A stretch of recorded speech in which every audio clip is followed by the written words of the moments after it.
అంతే. నేను అక్కడ కూర్చోటప్పుడు ఎవరన్నా కూర్చోకపోయింది ఇష్టం.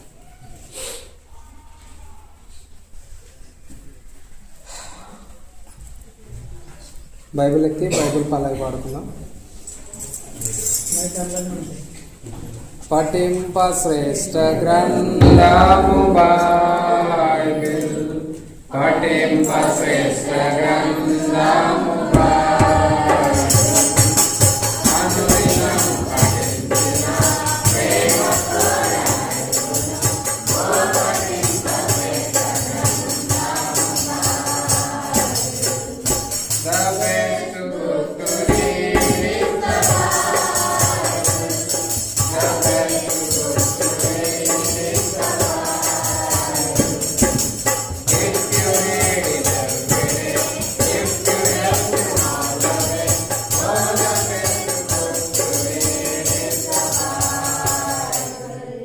दुनिया में सबसे प्यारा पुस्तक, दुनिया में सबसे प्यारी पुस्तक, पढ़ेंगे उसके वो दुनिया में सबसे प्यारी पुस्तक. ముందుగా దైవజనుడు బ్రదర్ నికోలియన్ గారికి అలాగే సంఘ సభ్యులందరికీ నా యొక్క హృదయపూర్వక వందనాలు తెలియజేస్తూ ఉన్నాను. మరి దేవుని యొక్క వాక్యంలో నుండి, పరిశుద్ధ గ్రంథం బైబిల్లో నుండి 1 కొరింథీయులకు రాసిన పత్రిక 11వ అధ్యాయము 28వ వచనాన్ని అందరం కలిసి చదువుకున్నాం. 1 కొరింథీయులకు రాసిన పత్రిక 11వ అధ్యాయము 28వ వచనాన్ని కలిసి చదువుకున్నాం.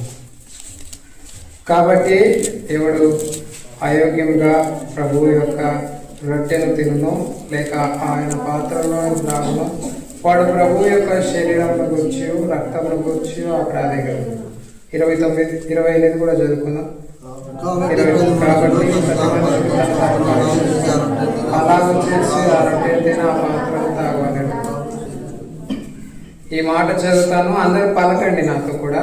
29వ వచనం, ప్రభు శరీరం అని వివేచింపక తిని త్రాగువాడు తనకు శిక్షావిధి కలుగుటకే తిని తాగుచున్నాడు. ఇందువలననే మీలో అనేకులను బలహీనులను రోగులునై ఉన్నారు. చాలా మంది నిద్రించుచున్నారు. నిద్రిస్తున్నారంటే ఏం పనుకున్నారనుకున్నారా? పనుకొని బాగా నిద్రపోతున్నారు అనుకున్నారేం కదా? నిద్రపోతున్నారంటే చచ్చిపోతున్నారని. ఈ ప్రభు యొక్క రొట్టె ద్రాక్షారసము అన్నది దేవుని యొక్క శరీర రక్త మాంసాలకు సాదృశ్యంగా ఉంది. దేవుని యొక్క శరీర రక్త మాంసాల్లో మనం పాలు పంపులు పొందుతున్నాము అని అంటే ఆ దేవుడు పరిశుద్ధుడు కనుక మనం ఎలా ఉండాలా? పరిశుద్ధులమై ఉండి ఆ యొక్క దేవుని యొక్క శరీర రక్త మాంసాల్లో పాలు పంపులు పొందితేనే బ్రతుకుతాం. లేదంటే చచ్చిపోతాం ఖచ్చితంగా. అది ఆశామాసిది కాదు, అది ఆశామాసి అయినది కాదు. రండి, ఇర్మియా గ్రంథము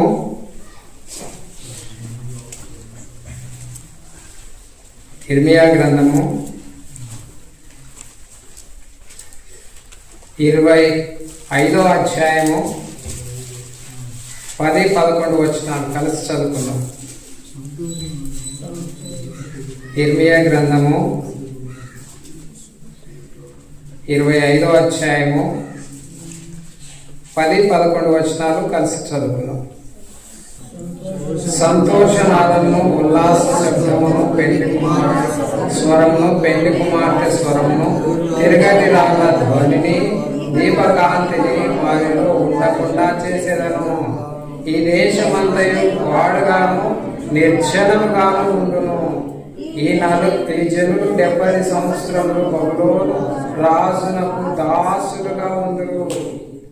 ఏం చేస్తూ ఉన్నాడు దేవుడు? ఏం మాట్లాడుతూ ఉన్నాడు? శిక్షకు అప్పగిస్తానని అంటున్నాడు. ఎవరిని? ఇజ్రాయెల్ ప్రజలు. అయితే ఏ పాపం చేశారని వాళ్ళకి శిక్షను అప్పగిస్తానంటున్నాడు దేవుడు? వాళ్ళు ఏ పాపం చేశారు, ఆ సమయం ఏంటి, ఏ కాలంలో వారిని చెరకప్పగిస్తానంటున్నాడు దేవుడు, శిక్షకు అప్పగిస్తున్నాను అంటున్నాడు. అంటే మనము ఈ విషయాలన్నీ తెలుసుకోవాలనంటే అసలు ఇజ్రాయెల్ ప్రజల యొక్క చరిత్రను, ముందు వారు ఏ విధంగా వారి యొక్క జీవితాలను జీవిస్తూ వచ్చారో మనం తెలుసుకోవాలి. అయితే ఇక్కడ ఒక చిన్న ఉపమానాన్ని నేను మీకు చెప్పాలనుకుంటూ ఉన్నాను. అదేంటంటే, ఒక జంతు శాస్త్రవేత్త, ఎవరు? జంతు శాస్త్రవేత్త ఒక వ్యక్తి ఏం చేసినాడంట, ఒక 2 ఎలక పిల్లలను తీసుకున్నాడంట. ఏంటి తీసుకున్నాడు? 2 ఎలక పిల్లలు తీసుకున్నాడంట. ఆ 2 ఎలక పిల్లలు తీసుకొని ఒక ఎలక పిల్లకేమో పాలు, జొన్న రొట్టె, తర్వాత మంచి పండ్ల రసాలు, ఏంటి పాలు, జొన్న రొట్టె, మంచి పండ్ల రసాలు తీసుకొని ఆ యొక్క ఎలకకు ఒక ఎలకకి పెట్టినాడంట. ఇంకొక ఎలకకి ఏం పెట్టినాడు? చిప్స్, మనం మామూలుగా అంగంలో దొరుకుతాయి కదా చిప్స్, కారం చుట్టలు, కోకోకోలా తాగడానికి ఇచ్చినాడంట. అయితే ఈ 2 ఎలకలను పరిశీలిస్తున్నాడంట. ఎందుకంటే జంతు శాస్త్రవేత్త ఆ 2 ఎలకల్ని పరిశీలిస్తూ ఉన్నాడంట. అయితే ఆ 2 ఎలకల్ని పరిశీలిస్తూ ఉన్నప్పుడు మంచి ఆహారాన్ని తీసుకున్న ఎలకేమో, థ్యాంక్స్ అన్న, మంచి ఆహారాన్ని తీసుకున్న ఎలకేమో ఒక 10 రోజుల తర్వాత 2 ఎలకలను చూస్తే మంచి ఆహారం తీసుకున్న ఎలకేమో బాగా ఆరోగ్యంగా ఉందంట. ఒకసారి అక్కడ ఇక్కడ పరిగెత్తా ఉందంట. ఇక అది కోకోకోలా, తర్వాత చిప్స్, తర్వాత కారం చుట్టలు, ఇవన్నీ కల్తీ ఆహారాన్ని తీసుకున్న ఎలక 10 రోజుల కంతా కొంచెం బాగా బలహీనమైపోయి నీరసం అయిపోయిందంట. ఒక నెల తర్వాత చూస్తే ఈ కోకోకోలా ఇవి ఇచ్చిన బలహీనమైన ఆహారం ఇచ్చిన ఎలక చచ్చిపోయిందంట. బలమైన ఆహారం పెట్టిన ఎలుక ఏమైందంట? బాగా యాక్టివ్గా ఉందంట. మనం కూడా ఆత్మీయంగా బలంగా ఉండాలి అని అంటే ఏం చేయాలా? బలమైన ఆహారాన్ని తీసుకోవాలా. ఏం చేయాలా? బలమైన దేవుని యొక్క వాక్యాన్ని నేర్చుకోవాలా. దేవుని యొక్క వాక్యాన్ని, బలమైన దేవుని వాక్యాన్ని నేర్చుకోవాలి అని అంటే ఖచ్చితంగా మనం ప్రతి మీటింగ్కు అటెండ్ కావాలా. మరి సంఘ ప్రార్థన అంట, బైబిల్ స్టడీ అంట, ఉపవాస ప్రార్థనలు అంట, ఈ విధంగా ప్రతి మీటింగ్కు మనము అటెండ్ అయితేనే బలమైన దేవుని వాక్యాన్ని నేర్చుకుంటాం. బలమైన దేవుని వాక్యాన్ని నేర్చుకుంటేనే మనం ఆత్మీయంగా బలంగా ఉంటాం. లేకపోతే దేవుని వాక్యాన్ని సరిగా నేర్చుకోకపోతే ఆత్మీయంగా బలహీనమైపోతాము, నీరసించిపోతాము, కృంగిపోతాము. చివరికి ఆ బలహీనమైన ఆహారాన్ని తీసుకున్న ఎలుక ఏ విధంగా చచ్చిపోయిందో మనం కూడా ఆత్మీయంగా చచ్చిపోతాం. మనము బలమైన దేవుని యొక్క వాక్యాన్ని నేర్చుకుంటే, వాక్యాన్ని ధ్యానం చేస్తూ నేర్చుకుంటూ ఉంటే బలపరచబడతాము. ఆ బలమైన ఆహారాన్ని తిన్న ఆ యొక్క ఎలుక ఏ విధంగా యాక్టివ్గా ఉందో మనము కూడా ఆత్మీయ జీవితంలో అలాగే మరి యాక్టివ్గా బలంగా ఉండే వారంగా ఉంటాం. అవునంటారా కాదంటారా? అయితే ఇప్పుడు మనము ఇర్మియా గ్రంథము 25వ అధ్యాయం 10వ వచనం 11వ వచనంలో దేవుని వాక్యాన్ని చూస్తూ వచ్చాం కదా. దేవుడు ఏం మాట్లాడుతూ ఉన్నాడు అక్కడ వాళ్ళతో అంటే, నేను మిమ్మల్ని బబులోను చెరకు అప్పగిస్తానంటున్నాడు. ఏమంటున్నాడు? బబులోను చెరకు అప్పగిస్తానంటున్నాడు. అసలు బబులోను చెరకు అప్పగిస్తానంటున్నాడు దేవుడు, బాగానే ఉంది. వాళ్ళు చేసిన పాపం ఏంది? ఎవరు అసలు వాళ్ళు? యూదా ప్రజలు, ఇజ్రాయెల్ ప్రజలు అప్పటికే చెరకు అప్పగించబడుతూ వచ్చారు. మిగిలిన యూదా ప్రజలు అసలు వాళ్ళు చేసిన పాపం ఏంటి, ఆ కాలం ఏంటో మనం చూసే ముందు అసలు ఇజ్రాయెల్ ప్రజలు ఎక్కడి నుంచి ఎక్కడికి వచ్చారు, దేవుడు ఎక్కడి నుంచి వారిని తీసుకొచ్చాడు అని అంటే, ఐగుప్తులో చెరలో ఉన్నప్పుడు, ఆ చెరలో ఎంతో భయంకరమైన కష్టాల్లో ఉన్నప్పుడు దేవుడు వారిని ప్రేమించాడు కదా, అవునా కదా? దేవుడు వారిని ప్రేమించి ఆ చెర నుంచి విడుదల చేసి ఆ కనానుకు తోలుకొని వచ్చాడు. ఐగుప్తు నుంచి మోసే ద్వారా వారిని తోలుకొని వచ్చాడు. తర్వాత మళ్ళా యెహోషువ ద్వారా పరిపాలనలో వాళ్ళకి రాజ్యాలన్నింటిని పంచిపెట్టాడు. తర్వాత న్యాయాధిపతులను ఇచ్చాడు. తర్వాత న్యాయాధిపతులు కూడా అయిపోయిన తర్వాత మళ్ళా ఇశ్రాయేల్ ప్రజలు మాకు రాజు కావాలంటే మొట్టమొదటి రాజుగా సౌలుని ఏర్పాటు చేసుకున్నాడు. తర్వాత రెండవ రాజుగా దావీదుని ఏర్పాటు చేసుకున్నాడు. తర్వాత మూడవ రాజుగా సొలొమోనుని ఏర్పాటు చేసుకున్నాడు. ఈ ముగ్గురు రాజులు ఐక్య రాజ్యాన్ని పరిపాలన చేసినారు. ఏ రాజ్యాన్ని? 12 ఇజ్రాయెల్ 12 గోత్రాలకు ముగ్గురు రాజులు పరిపాలన చేస్తూ వచ్చారు. అయితే మరి సొలొమోను రాజు మరి అయిపోయిన తర్వాత రాజ్యము విభజించబడుతూ వచ్చింది. రెహబాము, యరొబాము అని చెప్పి, మరి యరొబాముకు 10 గోత్రాలు, రెహబాముకు 2 గోత్రాలు, యూదా గోత్రము ఇవ్వబడుతూ వచ్చింది.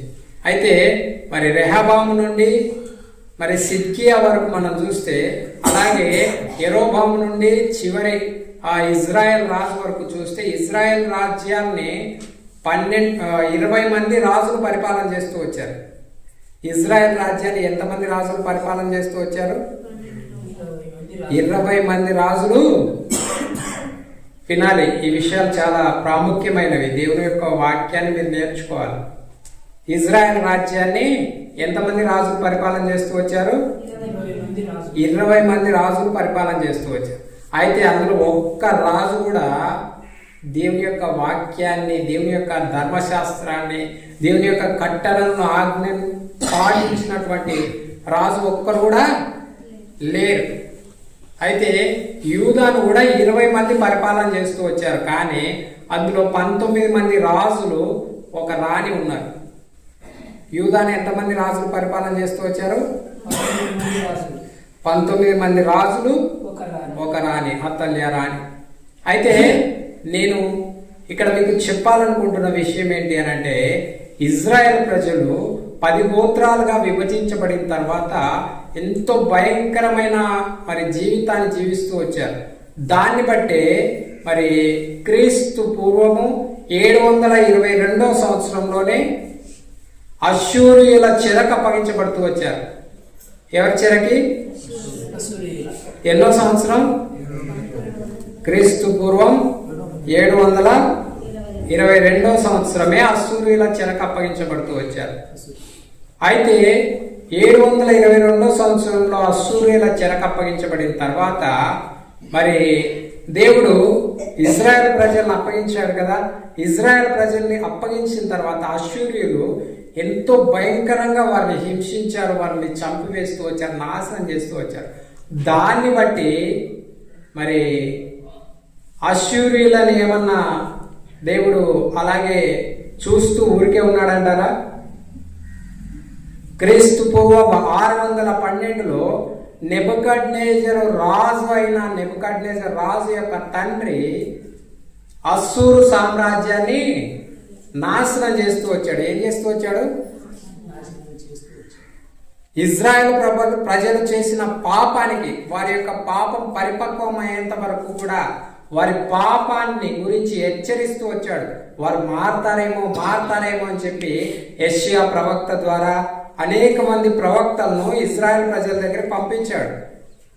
అరే మీరు మారండి, ప్రేమను చూపించి వారు మారతారేమో అని చెప్పి మరి అనేక మంది ప్రవక్తలను వారి దగ్గరికి పంపిస్తూ వచ్చాడు. కానీ వారు మారక పోయేసరికి 722వ సంవత్సరంలో అష్షూరియుల చెరకు అప్పగిస్తూ వచ్చాడు. అయితే అష్షూరియుల చెర అప్పగించిన తర్వాత అశ్షూర్యుల పాపము పరిపక్వమైన తర్వాత వారి పాపము సంపూర్ణంగా ఇంకా ఆ శిక్షకు సంపూర్ణంగా చేయబడిన తర్వాత అశ్షూర్యులను కూడా బబులోను రాజైన నెబుకద్నెజర్ తండ్రి ద్వారా అశ్షూరు సామ్రాజ్యాన్ని కూడా నేలమట్టం చేస్తూ వచ్చాడు. అటు తర్వాత మళ్ళా యూదా ప్రజల దగ్గరకు వచ్చాడు. ఇప్పుడు ఎవరి దగ్గరకు వచ్చాడు దేవుడు? యూదా ప్రజలు కూడా భయంకరమైన పాపంలో ఉన్నారు. భయంకరమైన పాపంలో ఉన్నప్పుడు ఇర్మియా ప్రవక్తను వాళ్ళ దగ్గర పంపించాలని చూస్తూ ఉన్నాడు. ఏంటికి? దేవుడు ప్రేమిస్తాడు కదా, దేవుడు ప్రేమించే కదా మనల్ని రక్షించుకునేది, దేవుడు ప్రేమించే కదా ఇశ్రాయేల్ ప్రజలు ఐగుప్తు నుంచి బయటకు తోలుకొచ్చింది. అవునంటారు కాదంటారా? దేవుడు ఇజ్రాయెల్ ప్రజలు ప్రేమించి ఐగుప్తులో నుండి ఇశ్రాయేల్ ప్రజలను బయటకు తీసుకొని వచ్చాడు. అయితే వారు ఇప్పుడు భయంకరంగా పాపంతో నిండుకొని పోయి ఉన్నారు. భయంకరంగా పాపంతో నిండుకొని పోయి ఉన్నారు. అలాంటి పాపంతో నిండుకొని ఉన్న వారిని కూడా దేవుడు ప్రేమించి వారికి మరి హెచ్చరికను తెలియజేశాడు. అలాగే మరి ఏమేమి తెలియజేస్తూ ఉన్నాడు అని అంటే ఒక 4 విషయాలు మనం చూడాలనుకుంటున్నాం ఈరోజు. మొట్టమొదట దేవుడు ఈ యొక్క ఇజ్రాయెల్ ప్రజలను ప్రేమించి తన బాధను వ్యక్తం చేస్తూ వచ్చాడు. రెండవదిగా తీర్పును వ్యక్తం చేస్తూ ప్రకటన చేస్తూ వచ్చాడు. తీర్పు వస్తుంది, మీరు దయచేసి జాగ్రత్త పడండి అని చెప్పి. తర్వాత మూడవది శిక్షకు దేవుడు తీర్పు వస్తుందని చెప్పినా కూడా ఆ ప్రజలు శిక్షనే మేము పొందుకుంటాం కానీ మేము మారమని చెప్తూ వచ్చారు దేవుడికి. అయితే నాలుగవదిగా దేవుడు వారిని శిక్షకు అప్పగిస్తూ వచ్చాడు. మొదట ప్రేమించి వారిని హెచ్చరిస్తూ వచ్చాడు. ప్రేమించి హెచ్చరించడానికే దేవుడు ఎవరిని పంపిస్తూ వచ్చాడు? ఇర్మియాను పంపిస్తూ వచ్చాడు. అయితే రండి, ఇర్మియా గ్రంథం 1వ అధ్యాయము 4, 5, 6 చదవండి. యెహోవా వాక్కు నాకు ప్రత్యక్షమై ఇలాగ సెలవిచ్చెను, గర్భంలో నేను నిన్ను రూపింపక మునిపే నేను ఎరిగితిని, నీవు గర్భం నుండి భయపడక మునిపే నేను నిన్ను ప్రతిష్ఠించి తిని, జనములకు ప్రవక్తగా నిన్ను నియమించి తిని. అందుకు అయ్యో ప్రభువు యెహోవా చిత్తగించుము, నేను బాలుడని మాట్లాడడానికి నాకు శక్తి చాలదని నేను అనగా. ఏమంటున్నాడు ఇర్మియా? నేను బాలుని నాయనా, వద్దు, నేను పోలేను నాయనా, నా చేత కాదంటున్నాడు. ఈ మాటని ఇంకొక వ్యక్తి కూడా అన్నాడు. ఎవరన్నారు? మోసే అన్నాడు. ఇజ్రాయెల్ ప్రజలను మోసే, నువ్వు పోవాలా, వాళ్ళని తోలుకురావాలా ఐగుప్తు నుంచి అంటే, నా శాతం ఏడైతుంది నాయన, నేను నత్తోని అన్నాడు. ఏమన్నాడు? ఇంకొకరిని వేరే వాడిని చూసుకొని ఆయన నన్ను ఇచ్చిపెట్టు ప్రభు అన్నాడు. ఎవరు? మోసే.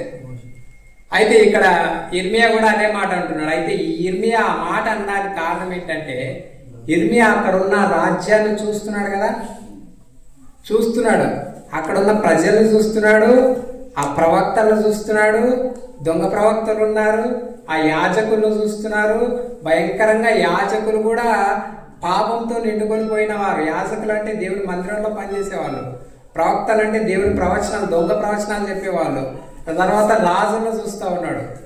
వీరంతా భయంకరమైన పాపంతో నిండుకొని పోయి ఉన్నారు. వాళ్ళని చూసి భయపడుతున్నాడు ఇర్మియా.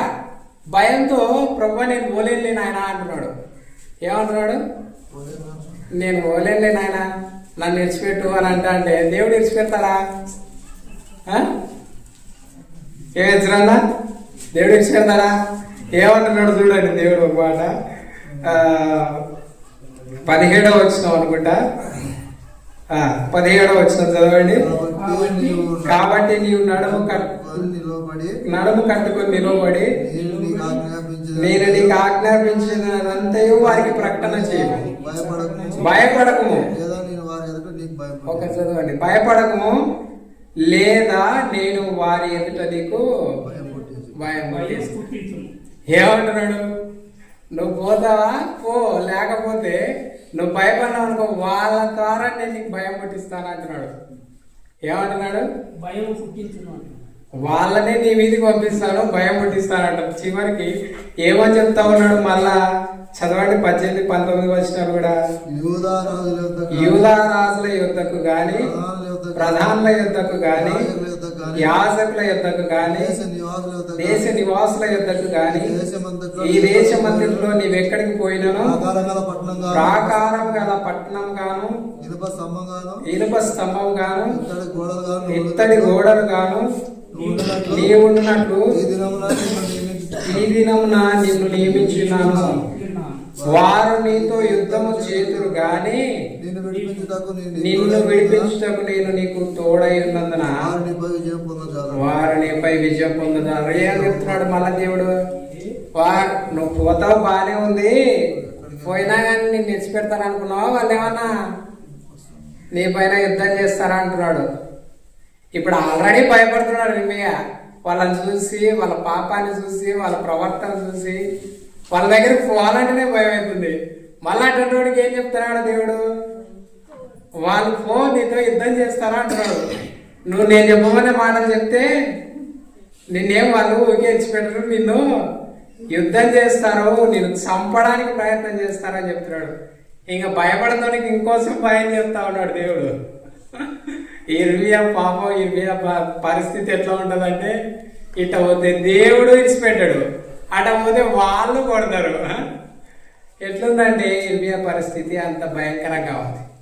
మనమైతే ఎవరన్నాడా దేవుడు పరిచర్య చేయడానికి పోతే కొంచెం వ్యతిరేకత వస్తేసరికి అబ్బా ఏం పోయినావబ్బా, ఏందబ్బా దేవుడు దేవుడు అనిపోతే దేవుడు మనకి ఎందుకు అసలు ఇన్ని సమస్యలు మనకే ఎందుకు ఇస్తాడు అనుకుంటాం.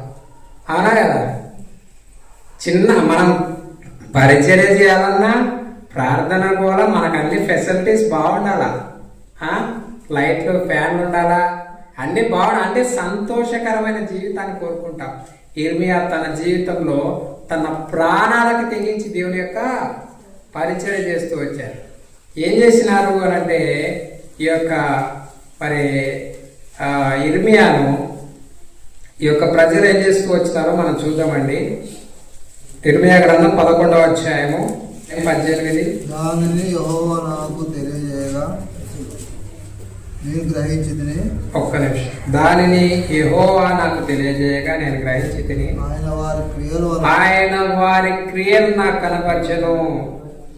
అయితే నేను వదకు తేబడుచుండు సాధువైన గొర్రె పిల్లవలే ఉంటిని. మనము చెట్టును దాని ఫలమును నశింపజేయుదుము రండి. వాని పేరు ఇకను జ్ఞాపకము చేయబడకపోనట్లు బ్రతుకు వారిలో ఉండకుండా వారిని నిర్మూలము చేయదము రండని వారు నా మీద దురాలోచనలు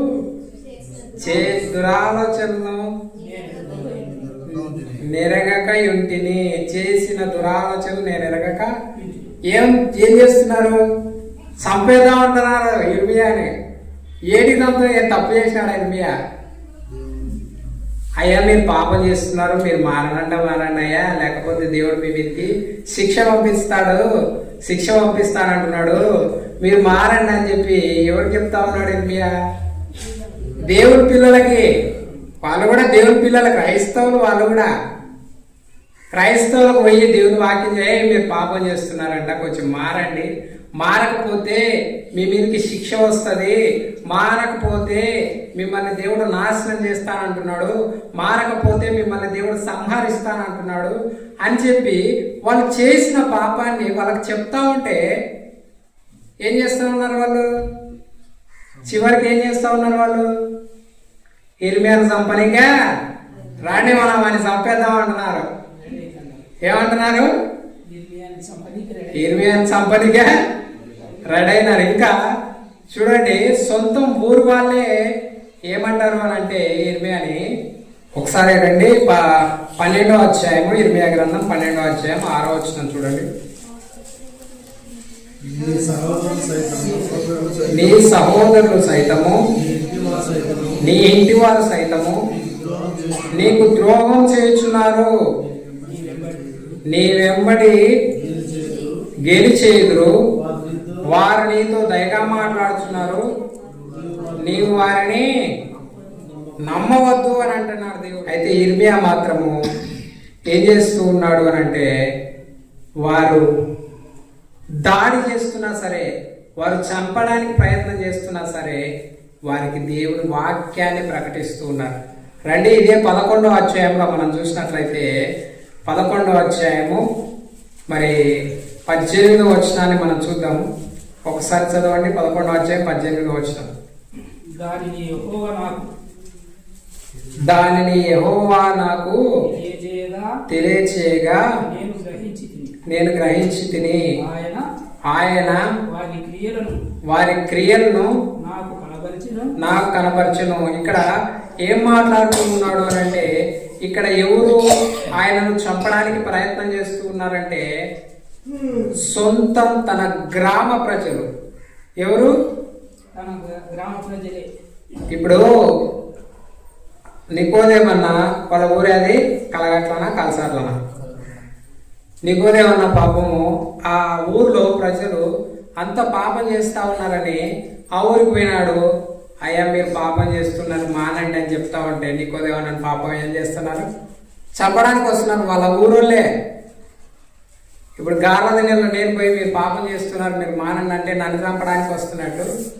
అట్లా సొంత ఊరి ప్రజలే ఇర్మియాను చంపడానికి వస్తూ ఉన్నారు. తర్వాత ఏం చేశారో చూడండి. అయితే చదవండి,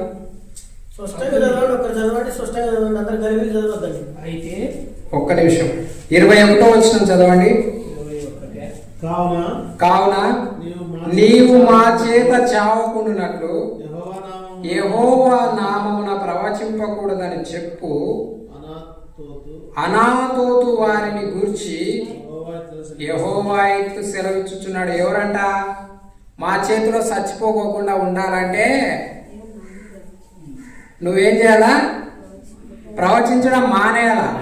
ప్రవచించడం, ఈ వాక్యం చెప్పడం మానేయకోకుంటే మా చేతిలో ఖచ్చితంగా సత్యవత సంపేస్తామంటున్నారు. ఏం చేస్తారంట? ఎవరు ఈ అనాథోతు ప్రజలు?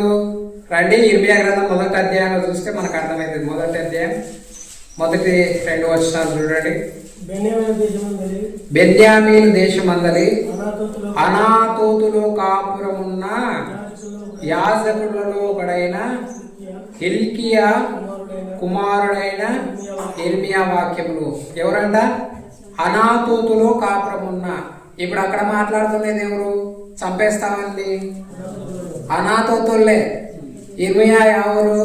అనాతోతు అంటే యెరూషలేముకు 2-3 కిలోమీటర్ల దూరం ఉంటుంది అనాతోతు అనే గ్రామం. ఇప్పటికీ ఆ గ్రామం అక్కడ ఉంటుంది. అయితే ఆ గ్రామంలో ఉన్న ప్రజలే ఇర్మియాను దేవుడు తనకు చెప్పిన మాటలు మీరు మారండి అని చెప్పినందుకు తనను చంపడానికి ప్రయత్నం చేస్తూ ఉన్నారు.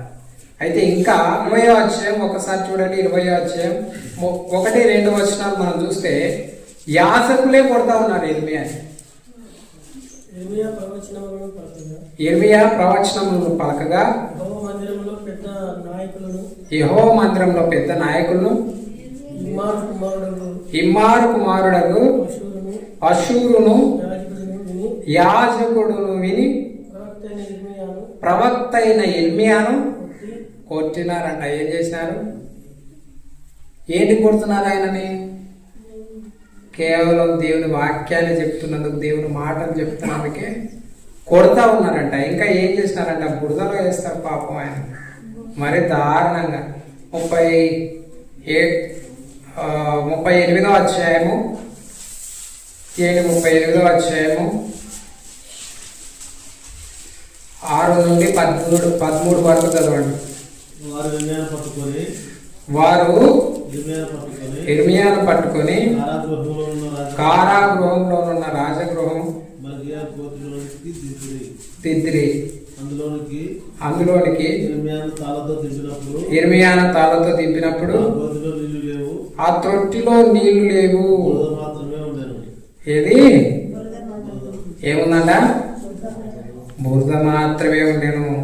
ఆ బురదలో ఇర్మియా దిగబడేను. ఏం చేస్తున్నాడని దేవుని వాక్యం చెప్పినందుకు సేవకుడానికి కూడా చూడకోకుండా, వాళ్ళ జీవితాలను వాళ్ళ హృదయాలను సరిచేసుకోకుండా ఏం చేస్తూ వచ్చినారంట, బురదలో దింపినారంట.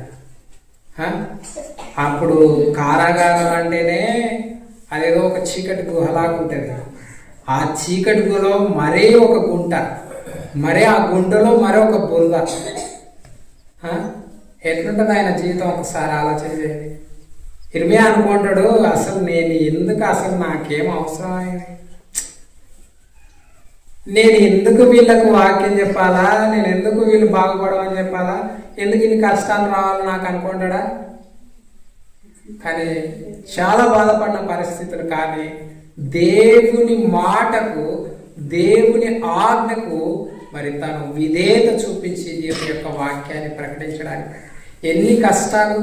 అసలు ఆఖరికి పెళ్లి కూడా చేసుకోవద్దు అన్నాడు. ఏమన్నాడు ఏమి అని చూడండి, ఆ మాట కూడా చూద్దాము. ఇర్మియా గ్రంథం 16వ అధ్యాయం మొదటి వచనం చదవండి. ఇర్మియా గ్రంథం 16వ అధ్యాయం మొదటి వచనం.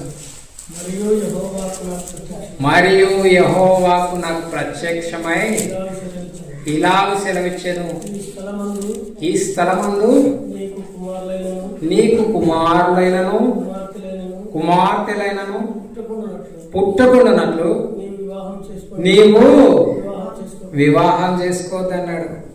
ఏందండి, ఆల్రెడీ దేవుని పని చేస్తున్నాడు కదా, పాపం పెళ్లి కూడా చేసుకోవద్దంటున్నాడు దేవుడు. ఎంత ఆయన యవనస్తుడు బాగా. మనం అయితే పెళ్లి చేసుకోవద్దు, పోబ్రబ్బా అనేది అంటావా? పెళ్లి చేసుకున్న టైం బాగా 30 ఏళ్ళు 25 ఏళ్ళు 30 ఏళ్ళు వయసులో ఉన్నాం. పెళ్లి చేసుకున్న తర్వాత అసలైన ఆయన అనుకోతాం మనం. ఏం పర్ణం వస్తున్నా పెళ్లి చేసుకోవద్దంటే ఉంటావా? ఉంటావా? దేవుడికి స్తోత్రం. మంచిది. అదే పాపం ఇర్మియాను పెళ్లి కూడా చేసుకోవద్దు అన్నాడు దేవుడు. ఇంకా ఈయనన్నా పెళ్లి చేసుకోవద్దు అన్నాడు. ఇంకొక ఆయననైతే హోషేయ ప్రవక్తనైతే వ్యభిచారం పోయి పెళ్లి చేసుకో అన్నాడు. మనమైతే వ్యభిచారం పోయి పెళ్లి చేసుకోండి, చేసుకుంటావా? చేసుకుంటావా? చెప్పాలా? ఒక వ్యభిచారం పోయి పెళ్లి చేసుకోవాలంటే పాపం పోయినాడు. ఎందుకంటే తను దేవునికి విధేయత చూపిస్తూ వచ్చాడు. సాదృశ్యంగా దేవుడు ఈ యొక్క ఇజ్రాయేల్ యొక్క ప్రజలు ఏ విధంగా ఉన్నారు, నేను ఆ ప్రజలు మరి ఇతర దేవి దేవతలతో వ్యభిచారం చేసినా కానీ వాళ్ళని నేను ఏ విధంగా తిరిగి హక్కున చేర్చుకుంటున్నాను అని చెప్పి సాదృశ్యంగా చూపించడానికి మరి హోషేయను ఆ విధంగా చేయమని చెప్తాడు. ఇంకొక ఆయననైతే యెషయాను కన్యగా 3 సంవత్సరాలు బట్టలు లేకుండా పరిచయం చేయమంటాడు. ఏం చెప్తాడు? వస్త్రాలు ఉండవు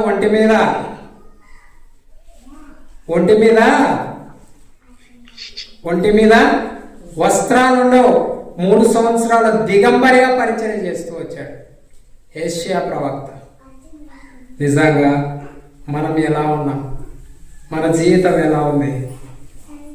మన యొక్క జీవితంలో యెషయా ప్రవక్త వలె, ఇర్మియా ప్రవక్త వలె, హోషేయ ప్రవక్త వలె, ఇంకొక ఆయన ఉన్నాడు హబక్కుకు. ఎవరైనా హబక్కుకు అయితే అసలు హబక్కుకు గ్రంథం చదువుతూ ఉంటే చాలా సంతోషం, నవ్వు రెండు వస్తాయి, ఆనందం వస్తుంది. హబక్కుకు అయితే ఏమంటాడంటే 2 ప్రశ్నలు వేస్తాడు ప్రభువుకి. హబక్కుకు గ్రంథం అంతా ఎవరి గురించి ప్రవచనాలు చెప్పింది కాదు. హబక్కుకు గ్రంథము 3 అధ్యాయాలు ఉంటాయి. ఈ 3 అధ్యాయాల్లో మరి 2 అధ్యాయాల్లో దేవుణ్ణి 2 ప్రశ్నలు అడుగుతాడు. ఆ 2 ప్రశ్నలకు దేవుడు హబక్కుకు సమాధానం చెప్తాడు.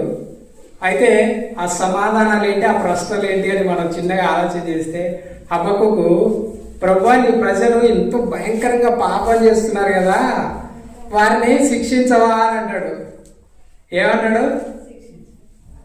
నీ ప్రజలు ఇంత భయంకరంగా పాపం చేస్తున్నారు కదా నాయన, మళ్ళా దేవుని నమ్ముకున్నాం అంటారు, మేము పరిశుద్ధులం అంటారు, మేము విశ్వాసులం అంటారు, ఇంత భయంకరంగా పాపం చేస్తున్నారు, వాళ్ళని శిక్షించవా అంటే, నువ్వేం బాధపడాక హబక్కుకు, బబులోను రాజును లేపుతున్నాను, కల్దీలను లేపుతున్నాను, వాళ్ళ పాపము పరిపక్వమైంది, వాళ్ళ పాపము పూర్తిగా మరి దాన్ని ఏమంటారు, వాళ్ళ పాపం పూర్తిగా పరిపక్వమైంది కాబట్టి నేను బబులోను యొక్క సైన్యాన్ని, కల్దీలను రేపుచున్నాను, వాళ్ళు వచ్చి వీళ్ళని నాశనం చేస్తారు అని చెప్పి చెప్తాడు. ఎవరికి? హబక్కుకు. అయితే అప్పుడు హబక్కుకు ఏమని ఆలోచన చేస్తాడంటే, మరీ దారుణంగా, ప్రభువా వాళ్ళకంటే మేమే కొంచెం మేలు కదా నాయనా, ఆ కల్దీలు మరీ దారుణమైన మనుషులు కదా, వాళ్ళు మాకంటే ఘోరమైన పాపాత్ములు కదా, వాళ్ళ చేతులకు మమ్మల్ని ఎందుకు నాశనం చేస్తావు నాయనా అంటాడు. ఏమంటాడు? ఆ కల్దీలు, ఆ బబులోనీలు మరీ ఘోరమైన పాపులు కదా ప్రభువా, వాళ్ళకంటే కొంచెం మేమే బెటర్ అని అంటాడు. అంటే అప్పుడు మళ్ళీ దేవుడు ఏమని సమాధానం ఇస్తాడంటే, ఈ యొక్క ఇజ్రాయెల్ ప్రజల పాపము యొక్క శిక్ష నిమిత్తం వాళ్ళని ఏర్పాటు చేసుకున్నాను. అయితే వాళ్ళను కూడా నేనేం వదిలిపెట్టను, వాళ్ళ పాపం సంపూర్తి అయ్యేంత వరకు వేచి చూస్తాను. వాళ్ళ పాపం పరిపక్వం అయితే, వాళ్ళ పాపం సంపూర్తి అయితే నేను వాళ్ళను కూడా శిక్షిస్తానంటాడు. ఎక్కడంటాడు? హబక్కుకు గ్రంథంలోనే అంటాడు. అయితే మరి ఇర్మియా గ్రంథంలో కూడా అదే మాట మాట్లాడతాడు. రండి ఇర్మియా గ్రంథము ఇందాకే మనం చదువుకున్నాం కదా, 25వ అధ్యాయము. ఇర్మియా గ్రంథము 25వ అధ్యాయము 12వ వచనం చదవండి. యెహోవా వాక్కు ఇదే, 70 సంవత్సరాలు గడిచిన తర్వాత వారి దోషమును బట్టి, ఎవరి దోషాన్ని బట్టి? నేను బబులోను రాజును ఆ జనులను కల్దీల దేశమును శిక్షింతును, ఆ దేశమును ఎప్పుడు పాడగునట్లును నియమించును అంటున్నాడు. ఏమంట? 70 సంవత్సరాల తర్వాత వాళ్ళ పాపము సంపూర్తి అయిన తర్వాత వాళ్ళను కూడా వదిలిపెట్టను, వాళ్ళను కూడా శిక్షిస్తానంట దేవుడు. ఎందుకంటే న్యాయవంతుడు కదా. పాపం చేసిన వారు ఎవరైనా సరే ఖచ్చితంగా దేవుడు వారిని శిక్షిస్తానంటున్నాడు. కల్దీల దేశమును శిక్షిస్తానంటున్నాడు. హబక్కుకు గ్రంథంలో కూడా చూద్దాం ఏమంటాడో. రండి హబక్కుకు గ్రంథము 2వ అధ్యాయము 6, 7, 8 వచనాలు చదవండి.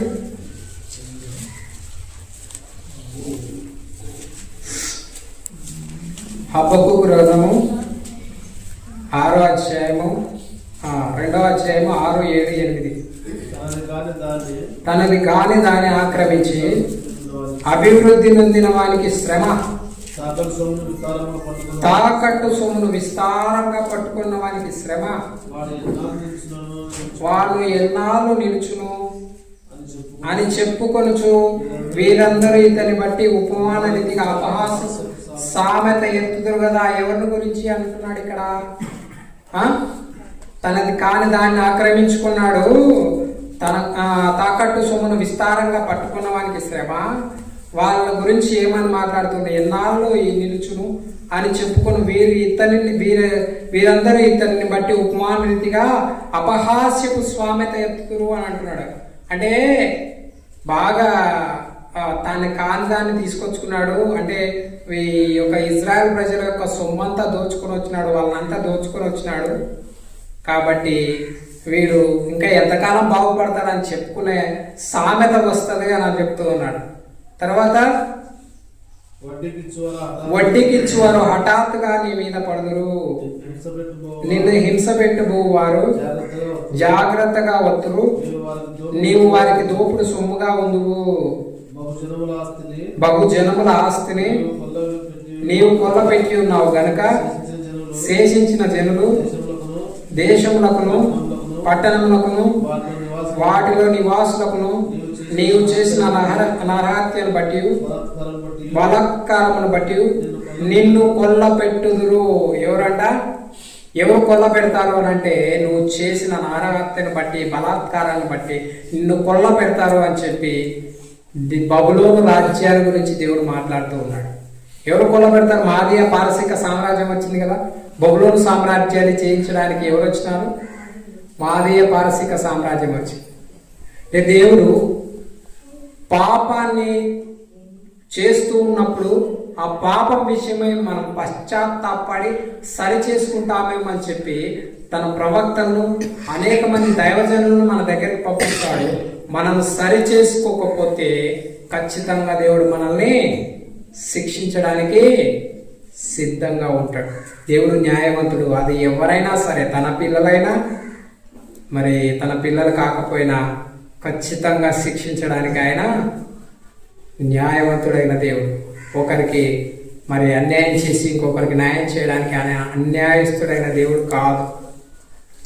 అయితే మరి ఇక్కడ మూడో అధ్యాయంలో హబక్కూకు గ్రంథము 3వ అధ్యాయము 1వ వచనంలో హబక్కూకు ఏం మాట్లాడతాడు ఒక్కసారి మనం చూద్దాము. ప్రవక్త యగు హబక్కూకు చేసిన ప్రార్థన. యెహోవా నిన్ను గూర్చిన వార్త విని నేను భయపడుచున్నాను. యెహోవా సమస్తము జరుగుచుండగా నీ కార్యము నూతనపరచుము. సంవత్సరములు జరుగుచుండగా దానిని తెలియజేయము. కోపించుచూనే వాత్సల్యత చూపుచు వాత్సల్యమును జ్ఞాపకమునకు తెచ్చుకుని. ఏమంటున్నాడు? దేవుడు న్యాయవంతుడైన దేవుడు అని చెప్పి హబక్కూకు అర్థమైపోయి ఏమంటున్నాడు? ఆల్రెడీ కల్దీయులను రప్పించేది, ఈ యొక్క ఇజ్రాయిల్ యూదా ప్రజలను శిక్షించేది అర్థమైపోయింది కాబట్టి ఇప్పుడు ఏమని ప్రార్థన చేస్తూ ఉన్నాడు అని అంటే హబక్కూకు కోపించుచూనే వాత్సల్యత అంటే కోపగించుకొని అయినా శిక్షించు, కానీ కొంచెం ఒక రకంగా శిక్షించనైనా మరి అంత దారుణంగా కొట్టాక అంటున్నాడు. ఏమంటున్నాడు? కోపించుతూనే వాత్సల్యత చూపించునైనా అని చెప్పి ప్రార్థన చేస్తున్నాడు. అంటే ఇంకా ఆ ప్రార్థన అధ్యాయం అంతా చదివితే దేవుని యొక్క గొప్పతనాన్ని వర్ణిస్తాడు, ఆయన స్తుతిస్తాడు. నేను ఏమి లేకపోయినా నేను ఆరాధిస్తాను ప్రభు అని చెప్పి మాట్లాడతాడు. అంటే తనకు ఆ 2 క్వశ్చన్లోనే దేవుని యొక్క సంపూర్ణ దైవత్వము, ఆయన న్యాయము, ఆయన ఎలాంటి దేవుడు అనేది అర్థమైపోతుంది. కాబట్టి కంప్లీట్గా దేవునికి సరెండర్ అయిపోతాడు హబక్కూకు. వీళ్ళంతా హబక్కూకు, ఇర్మియా సమకాలికులే. హబక్కూకు, జెఫన్యా, తర్వాత నహూము, తర్వాత ఓబద్య, తర్వాత యాస్కేలు, దానియేలు, తర్వాత ఇర్మియా. ఈ 7 ప్రవక్తలు కూడా క్రీస్తు పూర్వం 640 నుంచి 586 సంవత్సరం వరకు ఈ మధ్య కాలంలో ప్రవచించిన ప్రవక్తలు వీళ్ళంతా కూడా. ఎవరెవరు? హబక్కూకు, జెఫన్యా, దానియేలు, యాస్కేలు, ఓబద్య, నహూము, ఇర్మియా. ఎంతమంది? 7 మంది ప్రవక్తలు ఒకే కాలంలో సమకాలికులుగా ఉన్నారు వీళ్ళంతా. అయితే మరి హబక్కూకు, జెఫన్యా, ఇర్మియా వీళ్ళంతా యూదా ప్రజలకు ప్రవచనాలు ప్రవచిస్తే, ఓబద్య మాత్రము ఎదోమీయులకు ప్రవచనాలు ప్రవచించినటువంటి ప్రవక్తగా మనకు కనపడతాడు. ఎవరు? ఓబద్య ఎవరికి ప్రవచనాలు ప్రవచించాడు? ఓబద్య ఎదోమీయులకు ప్రవచనాలు ప్రవచించాడు. నహూము మాత్రము అశ్షూరీయులకు ప్రవచనాలు ప్రవచించాడు. అంటే ఇజ్రాయెల్ ప్రజలకు, యూదా ప్రజలకు మాత్రమే ప్రవచనాలు ప్రవచించారా ప్రవక్తలు అందరూ అని అంటే కాదు. ఇతర సామ్రాజ్యాలకు కూడా ప్రవచనాలు ప్రవచించారు. ఐగుప్తీయులకు, ఎదోమీయులకు, మరి అలాగే అశ్షూరీయులకు. ఈ ఎదోమీయులు ఎవరు తెలుసా? ఎదోమీయులు ఎవరు? ఏశావు సంతానమే ఎదోమీయులు.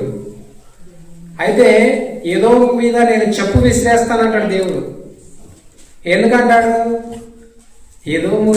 ఎదోమీయులు ఇజ్రాయెల్ ప్రజలు పాపం ఐగుప్తు నుంచి చెర నుంచి బయటకు వచ్చేటప్పుడు ఆ ఎదోము ప్రాంతం గుండా మేము కనానికి పోతామని చెప్పి మీ పితరుడు మా పితరుడు యాకోబు ఏశావు ఇద్దరు సహోదరులే కదా, అన్నదమ్ములే కదా, మేము కొంచెం మీ ప్రాంతం గుండా మేము అట్లా ఐగుప్తు ఈ కనానికి పోతామని వాళ్ళని అడిగితే ఏదో మీరు ఒప్పుకోరు. మీరు ఇక్కడికి వస్తున్నారనుకో, మా దేశం గుండా మా ఊరు గుండా పోయినారనుకో మిమ్మల్ని చంపేస్తామంటారు. ఏమంటారు? చంపేస్తామంటే పాపం వాళ్ళు ఏం చేస్తారు, అరణ్యం గుండా తిరిగిపోతారు.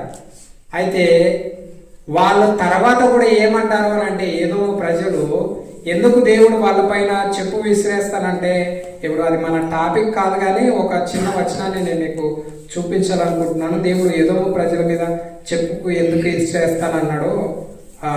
రండి, కీర్తనల గ్రంథము 137వ అధ్యాయము 7వ వచనం చదవండి. యెహోవా ఎదోము జనులు చేసినది జ్ఞాపకం చేసుకొనుము, యెరూషలేము పాడైన దినమును జ్ఞాపకం తెచ్చుకొనుము, దాని నాశనం చేయుడి, సమూల ధ్వంసం చేయుడి అని వారు చాటించిరి కదా. ఎవరు చాటిస్తున్నారు? ఏదో ప్రజలు ఏం చెప్తున్నారంట, ఈ యొక్క బబులోను జనాంగం వచ్చినప్పుడు బాగా నాశనం చేయండి, బాగా చంపేయండి, ఆ పిల్లలు చంపేయండి, వాళ్ళని చంపేయండి అని చెప్పి వీళ్ళు బాగా సంతోషపడినారంట. ఎవరు? ఏదో వీళ్ళు ఇజ్రాయెల్ ప్రజలు. ఎవరు? వాళ్ళ పితరుడైన ఆ ఏశావు యొక్క వాళ్ళ అన్న కొడుకులే కదా, అంతా రక్త సంబంధులే కదా, బంధువులే కదా వాళ్ళంతా.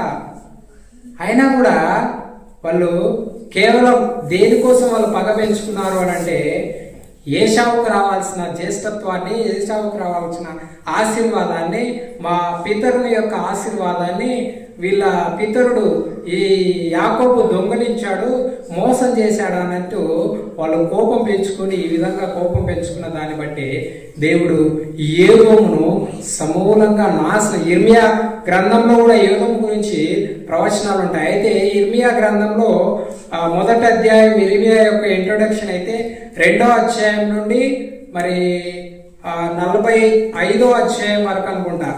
ఇక్కడ నుంచి 2వ అధ్యాయం నుండి 45వ అధ్యాయం వరకు మరి యూదా ప్రజలకు గురించి సంబంధించిన, యూదా ప్రజలకు సంబంధించిన వాగ్దానాలు, యూదా ప్రజలకు సంబంధించిన ప్రవచనాలు ఉంటాయి. అయితే 46వ అధ్యాయం నుండి మరి 51వ అధ్యాయం వరకు అన్య సామ్రాజ్యాలకు సంబంధించిన ప్రవచనాలు ఉంటాయి ఇర్మియా గ్రంథంలో. ఏముంటాయి ఇర్మియా గ్రంథంలో?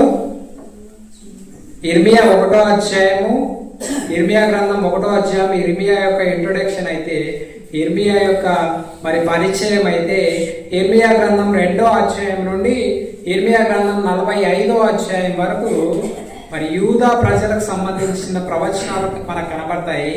అయితే ఇర్మియా గ్రంథం 46వ అధ్యాయం నుండి 51వ అధ్యాయం వరకు మరి అన్య సామ్రాజ్యాలకు సంబంధించిన ప్రవచనాలు మనకు కనబడతాయి. అయితే మరి ఇర్మియా 52వ అధ్యాయం అయితే కంప్లీట్ గా అది యెరూషలేము యొక్క పతనం మనకు కనబడుతుంది. అయితే మరి మనము ఇక్కడ ప్రాముఖ్యంగా చూడాల్సిన విషయాలు ఏంటి అని అంటే, మరి అటు తర్వాత ఈ యొక్క ఇర్మియాను ఏం చేస్తూ వచ్చారు యూదా ప్రజలు అని అంటే, చివరికి పెళ్లి చేసుకోవద్దన్నాడు కదా. యెహెజ్కేలును అయితే కంప్లీట్ గా మరి నువ్వు ఇంటికి పోయే తరకల్లా నీ పెళ్ళాన్ని చచ్చిపోతుంది అని చెప్పినాడు, నేను చంపేస్తాను అని చెప్పినాడు దేవుడు. ఏం చెప్పినాడమ్మా? యెహెజ్కేలును అయితే కంప్లీట్ గా నువ్వు ఇంటికి పోయే తరకల్లా నీ భార్య చచ్చిపోతుంది పో అని చెప్పినాడు. ఎందుకంటే నేను అంత బాధపడుతున్నాను, భార్య లేకపోతే ఎంత బాధపడుతున్నానో నీకు కూడా తెలియాలి కాబట్టి నీ భార్యను కూడా చంపేస్తానన్నాడు. మనమైతే ఊరికే ఉంటామా? నీ పెళ్ళాన్ని చచ్చిపోతుంది పో అంటే ఊరుకుంటామా? పెళ్లి చేసుకోవద్దంటే ఊరికే ఉంటామా? వ్యవసాయాన్ని పోయి పెళ్లి చేసుకోవాలంటే ఊరుకుంటామా? కానీ వాళ్ళు దేవుని యొక్క ఆజ్ఞకు, దేవుని యొక్క చిత్తానికి విధేయత చూపిస్తూ వచ్చారు. తల ఒగ్గి దేవుని పరిచర్య చేస్తూ వచ్చారు.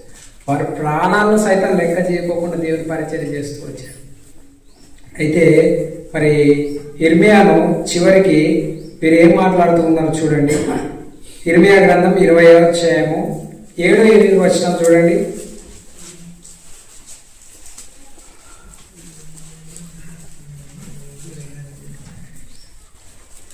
ఇర్మియా గ్రంథం 20వ అధ్యాయము 7-8. యెహోవా నీవు నన్ను ప్రేరేపింపగా నేను నీ ప్రేరేపణకు లోబడితిని. నీవు నన్ను బలవంతం చేసి పిలిస్తే నేను దినమెల్లా నవ్వుల పాలైనాడంట. ఎవరంట? ప్రవక్త ఇర్మియా దినమెల్లా నవ్వుల పాలైనారంట. ఎందుకంటే ఆ యొక్క యూదా ప్రజలు భయంకరంగా పాపం చేస్తూ ఉన్నారు. ఆ పాపం చేసే వాళ్ళకి దేవుని మాటలు ప్రకటిస్తా ఉంటే ఏం చేస్తా ఉన్నారు? హేళన చేస్తా ఉన్నారు. అరే నిన్ను చంపేస్తామంటున్నారు. ఆఖరికి బుట్టగుట్టలు దింపుతా ఉన్నారు.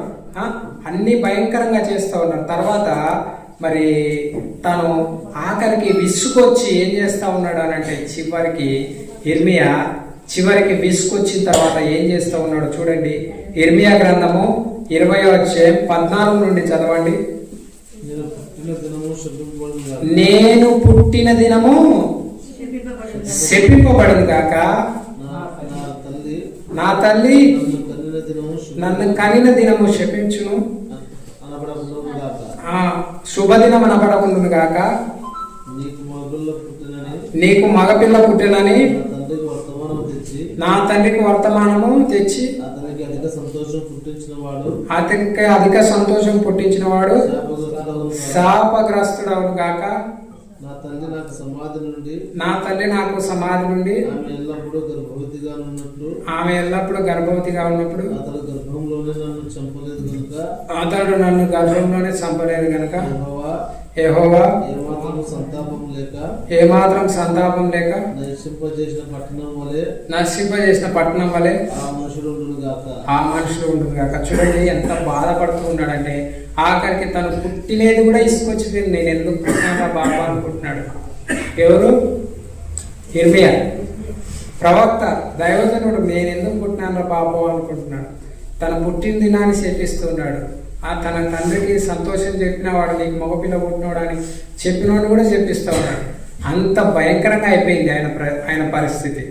ఎందుకు అంత భయంకరంగా అయిపోయింది అని అంటే మరి ఆ యొక్క ఇర్మియా యొక్క జీవితాన్ని చూస్తే నవ్వుల పాలవుతూ వచ్చాడు, బురదగుంటలో దింపేస్తూ వచ్చారు, అనేక సార్లు ఆయన కొడుతూ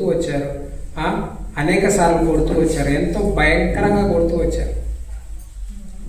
అంత కొట్టి అంత చేయడానికి ఆయన ఏమైనా తప్పు చేశాడానంటే కేవలం ఆయన ఏమి మాత్రమూ తప్పు చేయకోకుండానే ఆయన వారు మేలు కోరి వారికి చెప్పిన దాన్ని బట్టి ఆయనను వాళ్ళు అంత భయంకరంగా బాధ పెడుతూ ఉన్నారు. రండి ఇర్మియా గ్రంథం 8వ అధ్యాయము 4, 5, 6 వచనాలు చూడండి.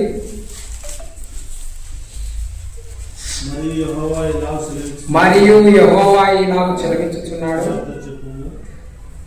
వారితో చెప్పుము మనుషులు పడి తిరిగి లేవకుందురా, తొలగిపోయిన తర్వాత మనుషులు తిరిగి రారా. ఏం చెప్తా ఉన్నాడు? ప్రేమ చూపిస్తా ఉన్నాడు. ఇక్కడ ఏం చెప్తా ఉన్నాడు? వాళ్ళకి ఇర్మియాను పంపించి మనుషులు పడిపోయిన తర్వాత తిరిగి లేస్తారు కదా. ఇప్పుడు మనం ఏడన్నా పోత కింద పడతాం అనుకోండి, తిరిగి లేవకోకుండా ఉంటామా?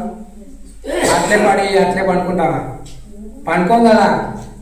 పడిపోయిన తర్వాత ఖచ్చితంగా తిరిగి లేచి మళ్ళీ ముందుకు పోతాం కదా. అట్లా మనుషులు పడిన తర్వాత తిరిగి లేస్తారు కదా. తొలగిపోయిన మనుషులు తిరిగి రారా. చదవండి 5వ వచనం. యెరూషలేము ప్రజలు ఎలా విశ్వాసఘాతకులై నిత్యము ద్రోహము చేస్తున్నారు. వారు మోసమును ఆశ్రయము చేసుకొని తిరుగు రామని ఎలా చెప్పుచున్నారు. చెవియొగ్గి వారి మాటలు విని ఉన్నాను. పనికి మాలిన వారు మాటలు వారాడు కొనుచున్నారే. నేనేమి చేసి తిని చెప్పి తన చెడుతనమును గూర్చి పశ్చాత్తాపడు వాడకను లేకపోయాను. యుద్ధమునకు చొరబడు గుర్రముల వలె ప్రతివాడు తనకిష్టమైన మార్గమును తిరుగులాడుచున్నాడు. ఏం చేస్తున్నాడంట? గుర్రం కదా, యుద్ధానికి ఎట్లా పోతుంది? యుద్ధంలో ఉన్నప్పుడు గుర్రం బాగా కాలం ఇట్లా అంటే ఉరుకుతుంది కదా యుద్ధంలోకి ముందుకు ఉరుకుతుంటది కదా యుద్ధంలోకి. పాపం చేయనికే యూదా ప్రజలు అట్లా గుర్రమురికినట్ట ఉరుకుతున్నారంట. ఎట్లా పోతున్నారు? గుర్రమురికినట్ట పోతా ఉన్నారు. విశ్వాసఘాతకులైనారని చెప్పి దేవుడు వారి గురించి చెప్తా ఉన్నాడు. అయితే దేవుడు ఏం చేస్తూ ఉన్నాడంటే హెచ్చరిక చేస్తా ఉన్నాడు. మీరు మారాలి, లేదంటే మారకపోతే శిక్ష ఉంటుంది అని చెప్పి ఏమని హెచ్చరిక చేస్తా ఉన్నాడు అండి. 4వ అధ్యాయము 4వ వచనం 6వ వచనం.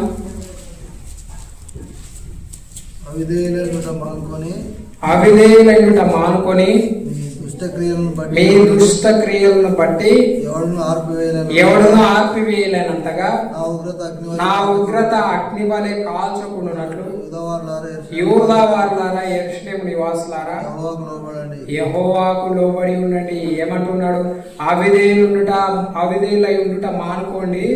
మీ దుష్ట క్రియలను బట్టి ఎవడును ఆర్పివేయలేనంతగా నా ఉగ్రత, దేవుని యొక్క ఉగ్రత అంట, అగ్ని వలె కాలకుండానట్లు యూదా వారులారా, యెరూషలేము నివాసులారా యెహోవాకు లోబడి ఉండండి. నాకు ఉగ్రత రగులుతా ఉంది, ఎందుకంటే మీరంత ఘోరంగా పాపం చేస్తూ ఉన్నారు. నా కోపం అగ్ని వలె మండుతుంది, ఎందుకంటే మీరంత ఘోరంగా పాపం చేస్తూ ఉన్నారు. మీరు మానుకోండి అని చెప్పి దేవుడు హెచ్చరిస్తూ ఉన్నాడు. ఏం చేస్తా ఉన్నాడు చెప్పాలా అన్నా? ఏం చేస్తా ఉన్నాడు? హెచ్చరిస్తా ఉన్నాడు. మీరు మానుకోండి అని చెప్తా ఉన్నాడు. 6వ వచనం చదవండి.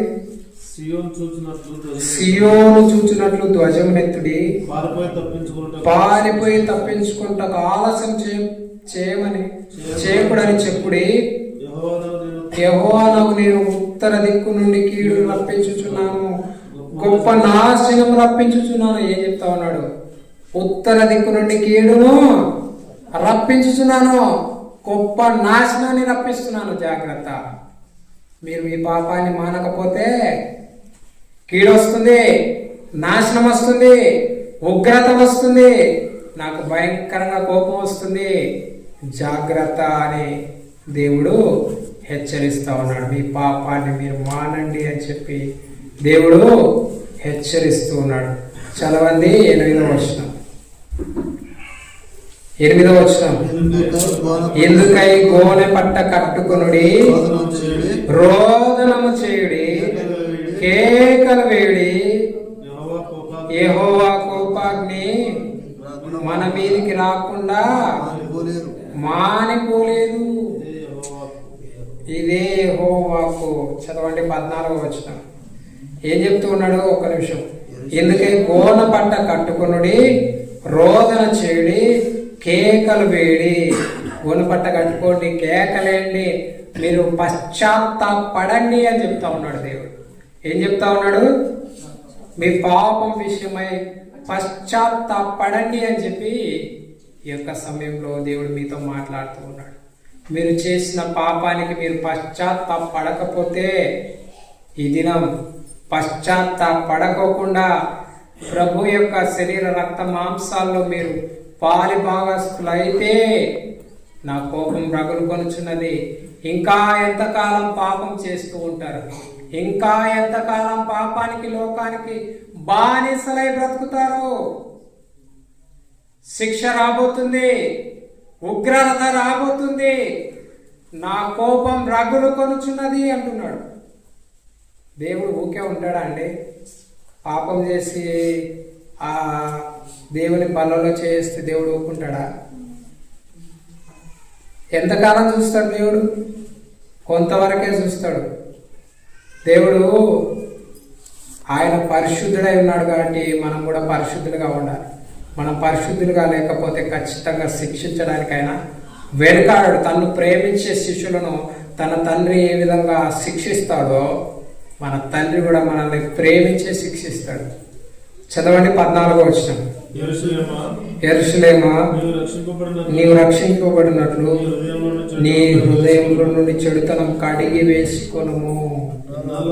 ఎన్నాళ్ళ వరకు నీ దుష్టాభిప్రాయములు నీకు కలిగి ఉండును. నీ దుష్టాభిప్రాయంగా ఎన్నాళ్ళు కలిగి ఉంటావు? కడిగేసుకో, పాపం కడిగేసుకో, పశ్చాత్తాపడు, ఒప్పుకో నీ జీవితంలో నువ్వు చేసిన పాపాన్ని. ఒప్పుకో నువ్వు దేన్ని దేవుని కంటే ఎక్కువగా ప్రేమిస్తున్నావో. ఒప్పుకో దేన్ని దేవుని కంటే ఎక్కువగా పూజిస్తూ ఉన్నావో. ఒప్పుకో దేనిని దేవుని కంటే ఎక్కువగా ప్రాధాన్యతనిస్తూ ఉన్నావో. ఒప్పుకో, పశ్చాత్తాపడు అని చెప్పి దేవుడు ఈ మధ్యాహ్న కాల సమయంలో మీతో మాట్లాడుతున్నాడు. కానీ వాళ్ళు ఏమంటున్నారు చూద్దామా?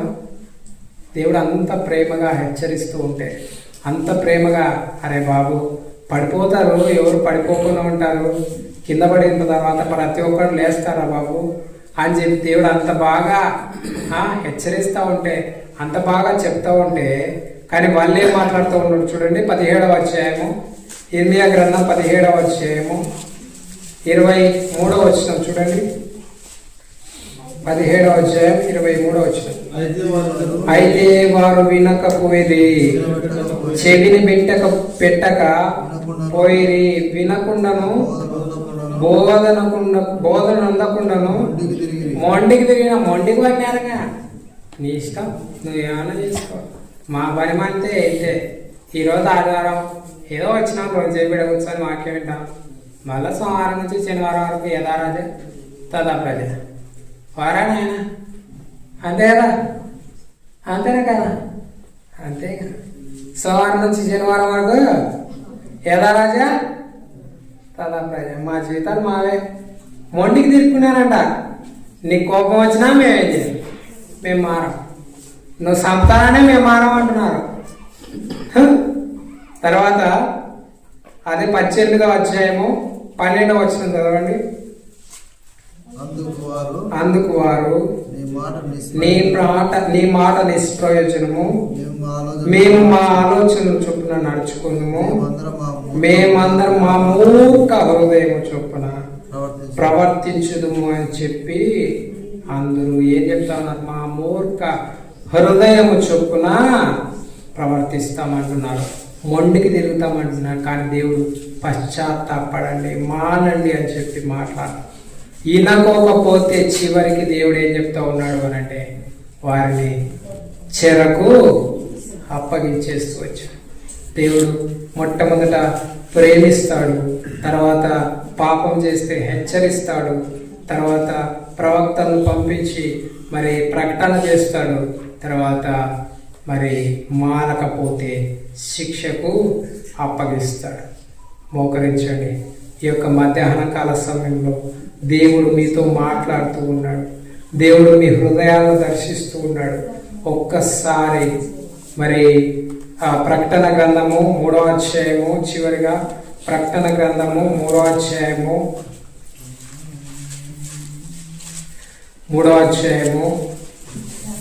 20వ వచనం ఒక్కసారి చూడండి.